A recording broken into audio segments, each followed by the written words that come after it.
Welcome back to my channel, everyone. I'm Noah. I'm the founder of Fluence and your local Notion guy. And today we're back with another tutorial. And today I really want to show you guys how Teamspaces work in Notion because it can be relatively confusing, especially when you're just starting out, when you might be setting everything up for you and your team. This is really a good feature to collaborate with, and that's why I just want to break it down real quick into simple steps on how to set one up, on how to use them, and then also how to manage team spaces. So that's kind of like the agenda for today. So without yapping too much, I'll just get right into it. And yeah, so here's my home page of my workspace in Notion. And just quickly to clarify, your entire system of pages in Notion exists in your workspace, right? That's like the space that's connected to your account. And one way to subdivide that is by simply creating pages, and those pages are then part of your workspace. The problem is that there's not that much like categorization there. They're all in one bundle at the left side here. So I'll show you what that looks like in my main account. You see there's no team spaces. I just have favorites, and then I have my private pages. Now the good thing is that there's something called Teamspaces, which you can set up. I'll show you what that looks like. There you go. They're like separate, tiny sub-partitions of your big workspace. And why is that necessary? Why is that relevant?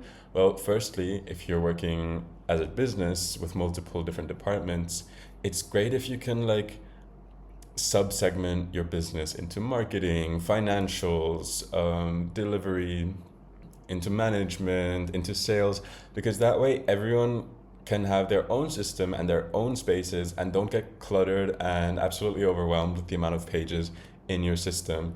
So that's one benefit. The other benefit is that you can better manage permissions. Maybe your marketing team should not be granted access to all of your financials, right? Maybe that's something you don't want to be happening.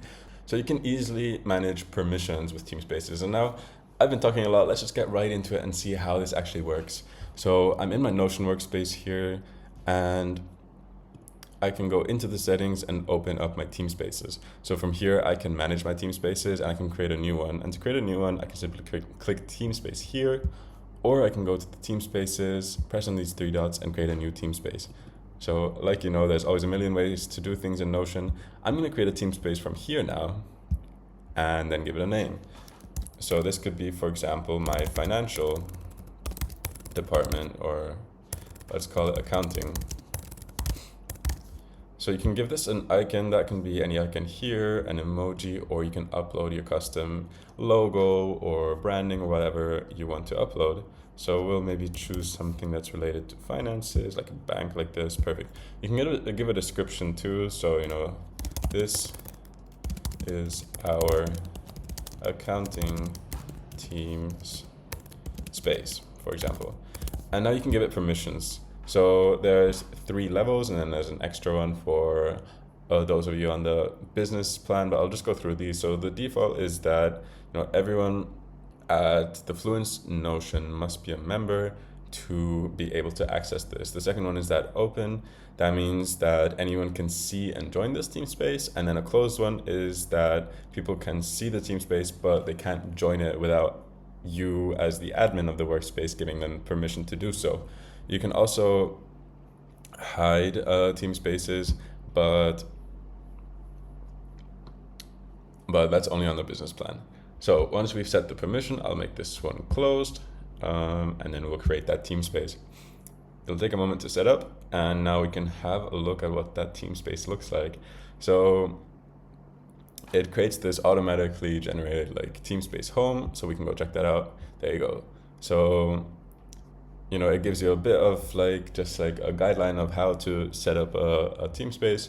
And, you know, it can be really basic like this, that you have all the main information on this team space homepage. And here I can continue just adding empty pages just like I would in a normal workspace. But I have all of my accounting pages here. I have my client pages here. I can have my marketing pages here. So that's the benefit of a team space. It gives you that kind of like ability to subdivide the workspace. And that's really all there is to it. I won't make this video too long just because I don't want to be yapping forever. I really just want to give you value, just explain you how to use the Teamspace and leave it at that. So here I can see the members of the Teamspace. I can add members as well. In the general, I can change all those details that we just changed. I can also archive a team space. If you want to figure out how to archive all your team spaces, I have a video on that because it can be confusing. There's a process to do that. And then there's also security involved. So you can choose who can invite people to this team space, who can edit the team space sidebars, and if you want to use a team space link or not. So another thing related to this is groups. So in the people, you have groups. And if you're on the plus plan or higher, you can create groups of people that can be, for example, a marketing group and your financials group and your sales group. And that way you can easily assign groups to your team spaces instead of having to look through every single employee individually and then assign their email to that team space, create them into a group, add them to a group, and then add that group to the team space, and you're set up and you're ready to go.